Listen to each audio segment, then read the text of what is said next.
Habang bata ka, maging masayahin ka, mag-enjoy ka. Gawin mo ang mga gusto mong gawin at kaya mong gawin.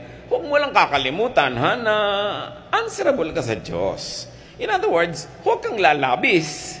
Huwag kang gagawa ng bagay na ipagsisisi mo pag humarap ka sa Diyos dahil haharap at haharap ka. Pero lahat ng pwedeng gawin na hindi mo offend ang Diyos, gawin mo. Yung hindi magbibigay ng panganib sa iyo at sa iyong kapwa, gawin mo.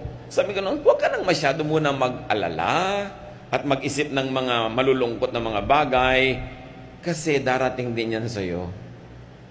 Sandali ka lang maging bata, so enjoyin mo ang iyong kabataan. Ang dapat sabihan nito siguro yung mga magulang, no? Hindi yung mga kabataan. Mga lola at lolo. No? We must allow the children to be children. And we must allow the young people to be young. Do not fast forward their maturity. We all have a lot of time to be old.